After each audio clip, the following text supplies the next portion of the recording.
Me sentía muy bien, bailando y divirtiéndome cuando nos quedamos sin cocaína. Juntamos nuestro dinero y pregunté por ahí. Alguien dijo que había un tipo vendiendo. Era un tipo delgado, vistiendo un traje beige. Empezamos a oler, y nunca se me ocurrió que no era cocaína.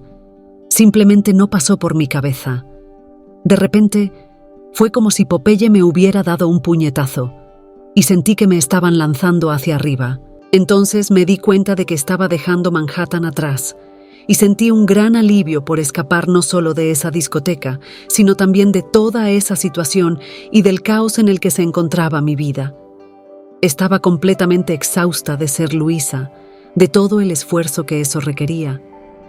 El cielo estaba increíblemente azul, sin nubes, y sentía el océano bajo mí, un azul perfecto que se extendía hasta el horizonte. Tomé la decisión de arquearme y hacer un salto de espaldas. Pude ver el océano debajo de mí mientras me lanzaba en su dirección y pensé, ¿no será como caer sobre concreto, ya que estoy a unos 90 metros de altura? Pero no tenía miedo, solo pensé, veamos qué pasa. Entonces me lancé directamente hacia abajo. Al acercarme, pude ver la superficie del agua desde abajo hacia arriba. Era hermosa, y las burbujas subían a mi alrededor.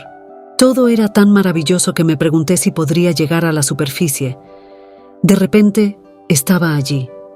Luego vi una mesa acercándose, y en la parte superior había una casa antigua, desgastada por el tiempo. Inmediatamente pensé que esa casa tenía algo que ver conmigo y que necesitaba llegar hasta ella. El siguiente momento que recuerdo es que ya estaba en el umbral de la casa, flotando un poco por encima de ella, sin cuerpo, solo como un punto de conciencia. Al cruzar el umbral, supe que esa era la casa de mis antepasados y que todos ellos habían pasado por allí. Pude sentir la presencia de mis abuelos e incluso de generaciones anteriores. La presencia más fuerte era la de mi abuelo, que murió antes de que yo naciera. Estaban muy emocionados de recibirme, listos para saludarme, pero no podía verlos, solo sentía sus presencias. En vida, nunca me interesé por la genealogía, pero en ese momento me sentí honrada de seguir los pasos de mis antepasados. Sabía que debía haber un sillón en la sala, mirando hacia una gran ventana con vista al océano, pero no estaba allí. Sentí que eso era injusto porque quería ver esa vista deslumbrante. En cuanto pensé en eso, algo me agarró del esternón, como si fuera donde estaría mi corazón, y me tiró por el suelo hasta el alféizar de la ventana. Cuando cruzamos el alféizar, sentí una mezcla de sorpresa y alegría.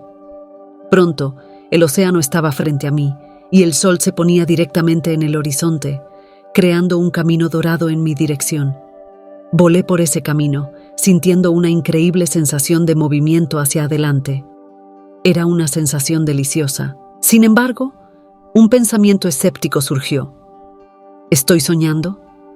La gente sueña que está volando. ¿Esto es real? Una voz profunda y clara respondió, más real que cualquier cosa allá atrás. Supe inmediatamente que, allá atrás, se refería a mi vida como Luisa. Nunca esperé una respuesta, pero cuando la escuché supe que era verdad. Eso era más real que cualquier cosa que había experimentado. El sol se hacía cada vez más grande a medida que me acercaba, y comencé a ver patrones en su superficie. Pensé, ¿voy a vaporizarme al llegar tan cerca? Pero nuevamente, no sentí miedo. En lugar de vaporizarme, pasé por una especie de filamento y entré en la luz. La luz estaba por todas partes, tan intensa que era todo lo que podía ver. Sin embargo, sentí que la luz también estaba dentro de mí, irradiando de adentro y hacia afuera al mismo tiempo, y comencé a entender que esa luz era amor. Finalmente, sentí que toda mi vida había sido una búsqueda interminable de pequeños fragmentos de amor, pero allí estaba completamente envuelta y saturada por él. Estaba siendo acunada como un bebé por algún ser que, en mi mente, parecía estar sentado en el suelo como una figura de Buda, sosteniéndome y diciéndome, «Eres tan amada». No era como si fuera un espectáculo de amor que todos recibían al llegar allí, sino algo más profundo, como si ese ser me conociera mejor que yo misma y me adorara por eso. Quería quedarme allí para siempre. No sé cuánto tiempo pasó, pero entonces esa presencia dijo, «No puedes quedarte, aún no has terminado». De repente todo se volvió oscuro. Estaba confundida. ¿Qué significaba no poder quedarme? Grité «no» con todas mis fuerzas, como una niña que quiere hacer una rabieta, tratando de mostrar que no podían enviarme de regreso. Quería patear, quería protestar, pero antes de que pudiera reaccionar, todo desapareció en un instante. En el vacío, sentí como si estuviera cayendo y por primera vez, no sabía hasta dónde caería o qué pasaría. Fue entonces cuando comencé a ver pequeñas figuras de palitos, como dibujos de tiza en un fondo oscuro. Una de las figuras comenzó a acercarse y su cabeza redonda se llenó como un plato de cena y comenzó a preguntar: «¿Cuántos dedos?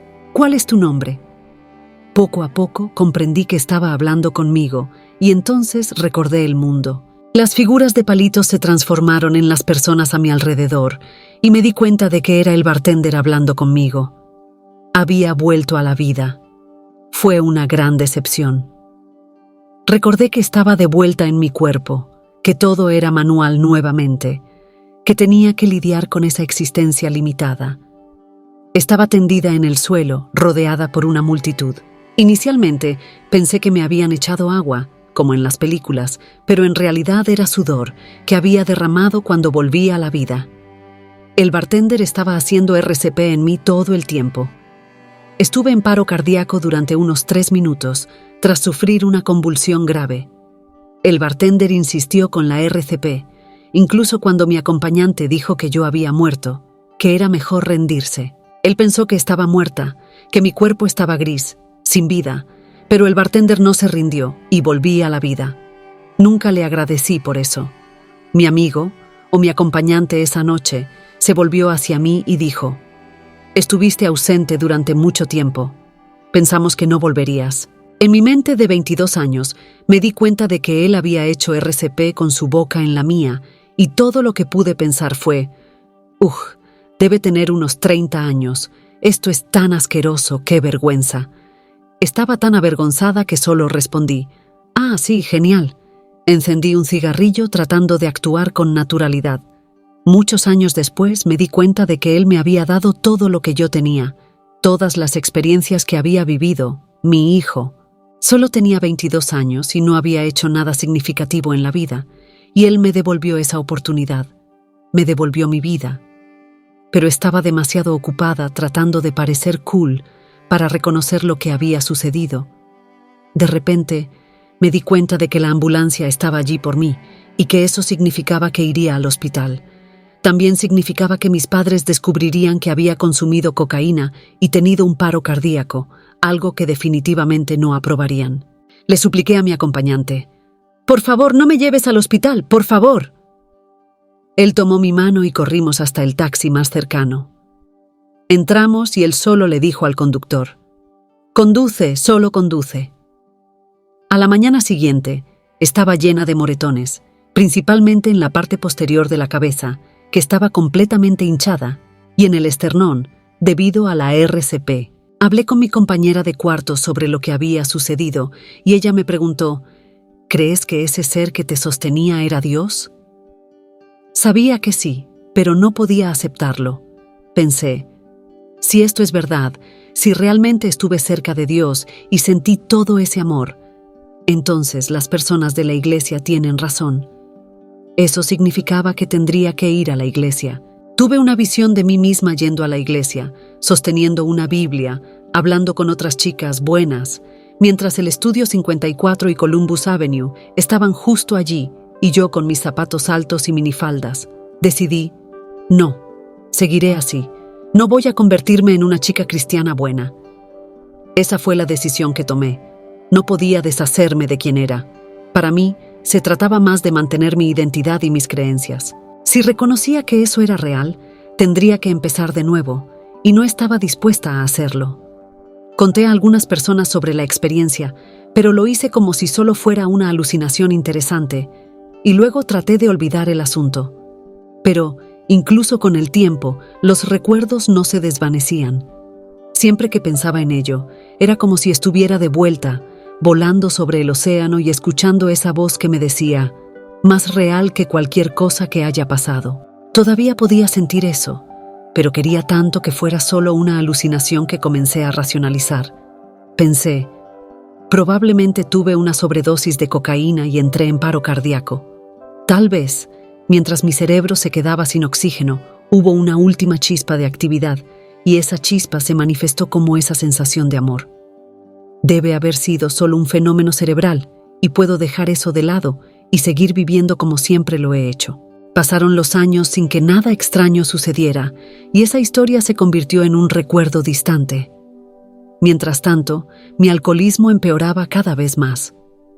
Terminé dejando mi trabajo como profesora, no porque interfiriera en mi escritura, sino porque interfería en mi bebida. Compré una cabaña de madera en un condado remoto y comencé a trabajar como barista. Festejaba con los jóvenes de 20 y tantos años, a pesar de tener 34. Aún no había crecido, no tenía ningún nuevo plan para mi vida. En una de las fiestas, me emborraché tanto que todos los que me vieron sabían lo peor que podría pasar.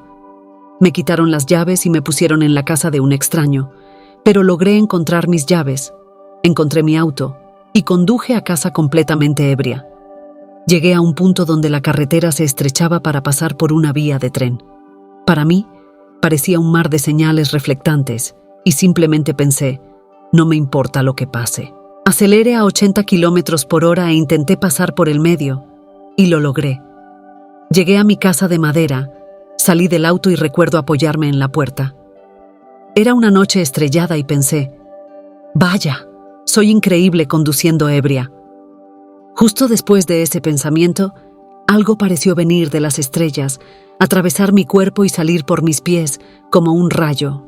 Fue una sensación de certeza y escuché una voz que decía, esta es la última vez que puedo ayudarte y sabes lo que es correcto e incorrecto. En ese momento, ebria y desorientada, solo pensé, ¿qué fue eso? Sentí una punzada de culpa, porque en el fondo sabía que lo que había hecho estaba mal, sabía que sabía mejor. Traté de ignorarlo, pero eso parecía resonar dentro de mí, una verdad que no dejaba de reverberar. Aún así, seguí bebiendo, yendo a fiestas, pero esa frase continuaba martillando en mi cabeza. Sabes lo que es correcto e incorrecto, y esta fue la última vez que te ayudo. Fue entonces cuando me di cuenta de que, de alguna manera, alguien me había estado ayudando todo este tiempo, algo que no había percibido, pero que, de cierto modo, ya sabía. Pasó un mes más hasta que fui a mi primera reunión de Alcohólicos Anónimos, el 29 de enero de 1995. Desde entonces no he bebido más. Soy una persona completamente diferente de quien era en la época de esa experiencia de casi muerte, que ocurrió hace 40 años. Parte de eso es por el envejecimiento, pero creo que, si hubiera envejecido sin dirección, solo sería una mujer amarga en algún bar. Alcohólicos Anónimos me enseñó mucho, especialmente al escuchar a los veteranos en las reuniones.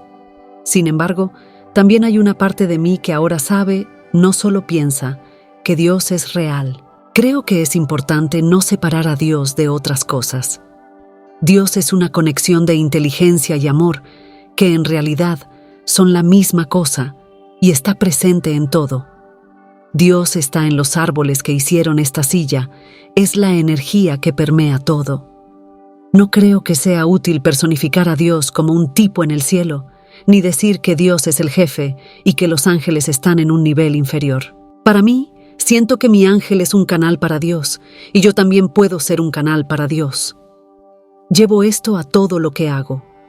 Trabajo con personas de manera individual y siempre me esfuerzo por tener un momento humano con ellas, arrancar una sonrisa o una risa. Incluso cuando solo estoy pasando junto a alguien en la calle o en el aeropuerto, intento intercambiar esa pequeña chispa positiva, ese momento en que reconocemos que somos humanos y que deseo lo mejor para esa persona. Ese es mi trabajo, dejar a cada persona que encuentro un poco más feliz de lo que estaban antes. Ser humano es difícil, estar encarnado en este cuerpo de carne y tener que lidiar con el intercambio de señales es complicado. También siento que hay energías oscuras en el mundo y el odio genera más odio. El libre albedrío es muy importante. Tenemos el poder de destruir el mundo si elegimos el odio. Sabemos lo que es correcto y lo que es incorrecto. Podría haberme destruido esa noche, estrellándome contra un árbol o un poste. Esa voz me dijo: eres libre de destruirte si lo deseas, pero sabes lo que es correcto e incorrecto. Y esto se aplica a toda la raza humana.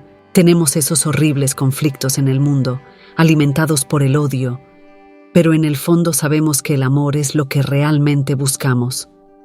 Dios quiere que encontremos el camino hacia el amor. Creo que Martin Luther King dio en el clavo cuando dijo que el odio no puede expulsar al odio, solo el amor puede hacerlo. Nuestro instinto de supervivencia nos dice: golpea más fuerte que te golpearon, pero Jesús estaba tratando de enseñarnos a poner la otra mejilla, a encontrar una manera de amar, incluso cuando somos atacados. Eso es lo que Gandhi, Martin Luther King y Nelson Mandela hicieron para cambiar el mundo.